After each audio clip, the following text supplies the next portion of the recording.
Malgré les tremblements, ces malades de Parkinson jouent plusieurs fois par semaine au ping-pong à La Tronche, une thérapie ludique pour se rééduquer et oublier un temps les symptômes.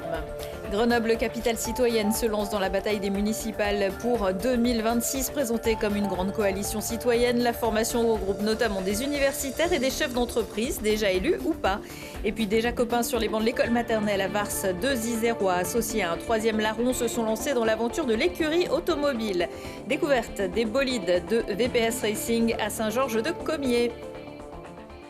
Bonsoir à toutes et à tous, bienvenue dans ce JT du jeudi 27 mars 2025. Du lundi au vendredi à partir de 18h, l'essentiel de l'actualité du Grand Grenoble. Lutter contre la maladie de Parkinson en jouant au ping-pong. C'est le pari d'une cinquantaine de clubs de tennis de table en France qui ont lancé leur section Parkinson. Comme l'an dernier dans la métropole grenobloise, le TTTMG. Le club organise dimanche de 9h à 17h à la Maison des Sports de La Tronche son premier tournoi de ping Parkinson, exclusivement recommandé aux malades de Parkinson en débutant, confirmé et double. Lucille Dailly. Le geste précis, les réflexes bien en place, ces pongistes, aussi souples que mobiles, prouvent qu'on peut performer à tout âge et quel que soit le degré de handicap. Rien n'y paraît ici, mais ces sportifs sont tous porteurs de la maladie de Parkinson et semblent balayer les symptômes d'un coup de raquette. Tu te mets dans une bulle, et il faut oublier le reste, et garder cette bulle, une petite balle, une raquette.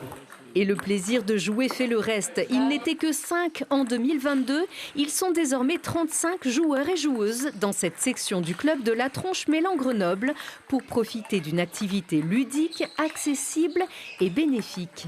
À la fois, c'est une thérapie pour le physique, mais il est évident aussi que les gens viennent pour, dans un contexte social, de rencontrer d'autres personnes qui souffrent de la même maladie, partager un moment agréable et convivial. On écarte un petit peu les pieds.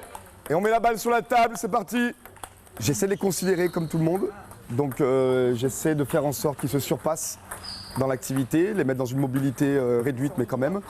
Déjà, ils n'ont pas tous le même degré d'handicap par rapport à Parkinsonien. Il y en a qui sont beaucoup plus raides, il y en a qui ont de la spasticité qui est importante, il y en a qui ont de la raideur. Donc effectivement, on a des chutes de temps en temps, effectivement. Ils sont intéressés par le sport santé, mais aussi par la performance.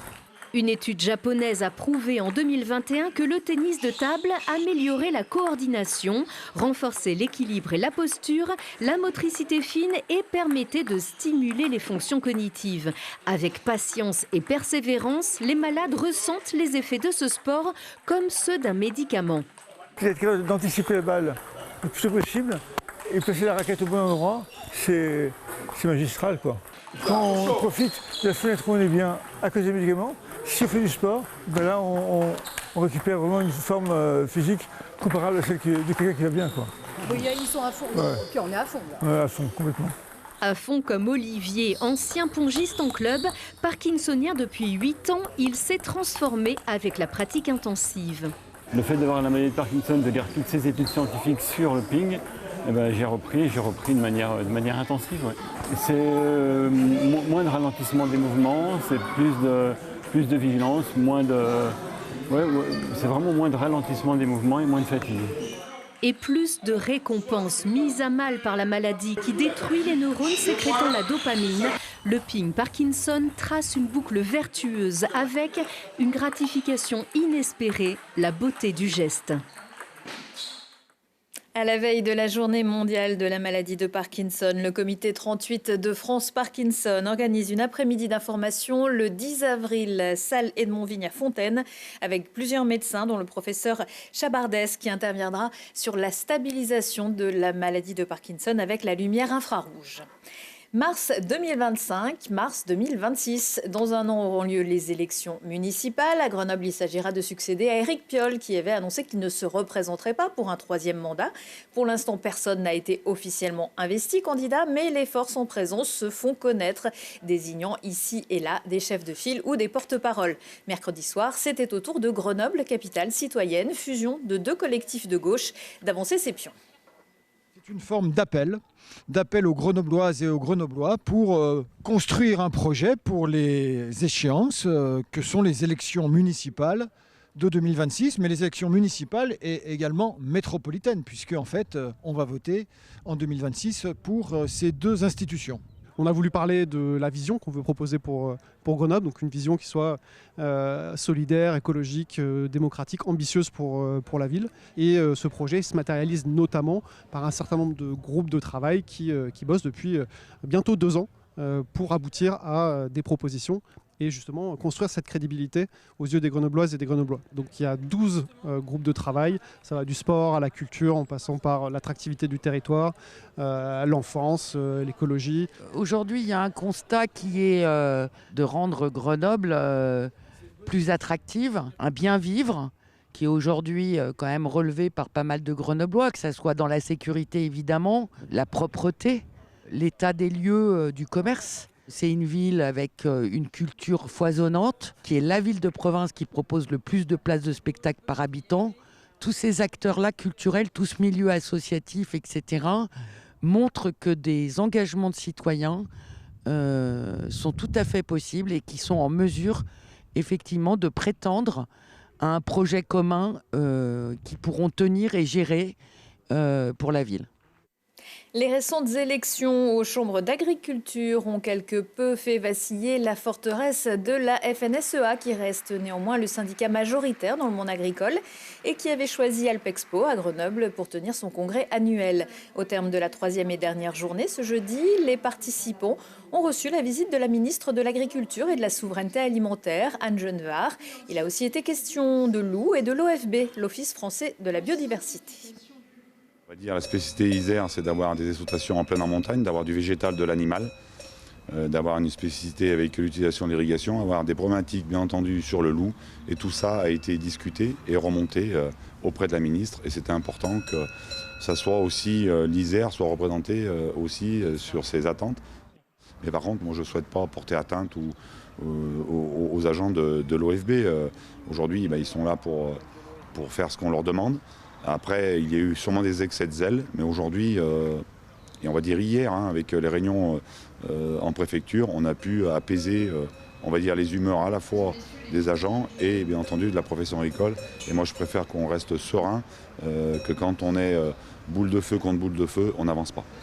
Aujourd'hui, en tout cas avec les États-Unis, s'est engagé entre l'Union européenne et les États-Unis à la fois une réponse de fermeté, parce que l'Union européenne ne peut pas se laisser ainsi menacés par des droits de douane exorbitants, mais aussi une phase de négociation. Parce que, et les agriculteurs américains d'ailleurs le disent, ils redoutent cette guerre commerciale qui ne fait que des perdants. Les éleveurs sont responsables, ils ne demandent pas l'éradication du loup, ils savent bien que c'est une voie sans issue. Ils demandent simplement à pouvoir être sécurisés et sécuriser leurs élevages à l'égard de la prédation lupine. Donc de ce point de vue, il faut ajuster les tirs de défense et les tirs de prélèvement à un juste comptage du loup. Dans ses propos, Anne Genevard a également insisté sur la nécessité de construire une filière française et européenne de l'engrais. Vous connaissez sans doute la F1 remise au goût du jour grâce à la série Netflix, mais vous n'avez peut-être jamais entendu parler de LMP3 et de Midget International. Et pourtant, dans cette catégorie de course automobile, on retrouve 2 Isérois, un certain Panis, Aurélien de son prénom, et son coéquipier Raphaël Serrano, associé à Mathieu Vaxivière, les patrons de l'écurie VPS Racing, dont les locaux ont été inaugurés récemment à Saint-Georges-de-Comiers. Mirko Pesci. Champion midget en 2021, 2022 et 2023 et champion de l'Alpine Cup en 2024, sur les circuits automobiles, VPS Racing est en train de se faire un nom. Cette équipe a été montée par Mathieu Vaxivière, un Limougeot, et Raphaël Serrano et Aurélien Panis, 2 amis qui ont grandi à Vars. Avec Raphaël, on se connaît depuis la maternelle, donc c'est vraiment mon pote d'enfance, Raph. Et à un moment, on s'est dit, bon, lui, il est passionné aussi de sport automobile. Moi, à côté du team, je suis pilote aussi professionnel pour Mercedes en GT3. Et donc, voilà, on a une passion commune, c'était le sport automobile. Et avec Mathieu Vaxivière aussi, qui est pilote et un bon ami à nous, on s'est dit, bon, bah allez, go, pourquoi on ne se lance pas dans une équipe de course? Bon, c'est une idée un peu farfelue, mais au final, on est très fiers de l'avoir fait parce qu'aujourd'hui, voilà, comme vous pouvez le voir, on a de nombreuses voitures et on est très fiers de ça. De nombreuses voitures dont une toute nouvelle Le Mans Prototype 3, aussi appelée LMP3. Avec cette voiture, ils comptent bien décrocher le titre au championnat Michelin Le Mans Cup, une nouvelle étape vers leur objectif final. C'est un premier step, on va dire, un peu plus proche dans les championnats assez hauts, qui organisent notamment les fameux 24 heures du Mans, dont c'est un objectif un peu plus lointain pour le team VPS Racing. C'est quand même un gros championnat d'Europe avec un très bon niveau. C'est aussi des voitures qu'on connaît un petit peu moins, c'est des voitures qui sont des prototypes. On compte aussi être aussi performants qu'on a été auparavant en Midjet ou en Alpine Cup. Grâce à leur réussite, ils ont ouvert un atelier automobile à Saint-Georges-de-Comiers, dans le Trièves, où ils y préparent leurs voitures. Mais le sport automobile a un prix.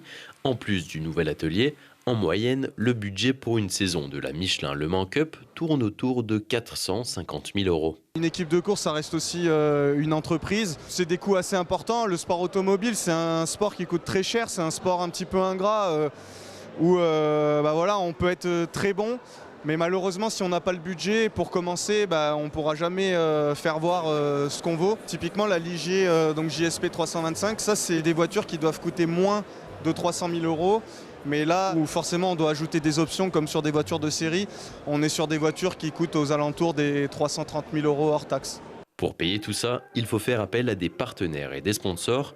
Aujourd'hui, l'équipe s'appelle Forestier Racing by VPS, au nom de son sponsor majeur, Yves Forestier. Le championnat de France Midget débute ce week-end sur le circuit Paul Ricard au Castellet dans le Var.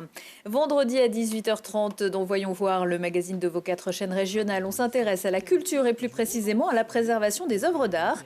Chaque année, la région Auvergne-Rhône-Alpes affecte une enveloppe de 440 000 € pour soutenir 2 dispositifs pilotés à part égale avec l'État à travers la Direction régionale des affaires culturelles. Des exemples au musée d'art Roger Quillot de Clermont-Ferrand et au musée de la Révolution française situé dans le domaine de Visil en Isère, évidemment.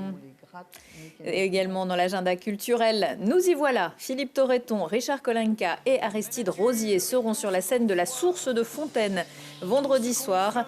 Le premier a souhaité réunir différents textes de Ronsard, Georges Sand, Baudelaire et d'autres écrivains et poètes qui parlent de la nature, d'écologie, en les croisant avec des écrits d'Indiens d'Amérique du Nord. Le tout mis en musique par le jeune guitariste et le batteur de Téléphone. Ne pas utiliser d'instruments, c'était la seule consigne stricte passée par les percussions de Strasbourg aux créatrices Agatha Zubel, Noémie Etlin et Zio Wang. Le résultat de leur travail baptisé Only a retrouvé vendredi soir à l'Hexagone de Mélan dans le cadre du festival Détour de Babel. Spray, banquise et désordre entre bombes de peinture, body percussion et bruit parasite. Retour de l'actu dans 1 heure et en replay sur télégrenoble.net. Dans un instant, la météo. L'invité du JT vendredi sera Jacques Rebaud, le président des Brûleurs de Loups, à la veille de la finale contre Angers. On se quitte en musique avec Gallo Street, un brass band d'Amsterdam dans le style de Meute, à l'affiche du Voiron Jazz Festival vendredi soir, avant leur passage le 27 juin à Jazz à Vienne. Excellente soirée à toutes et tous.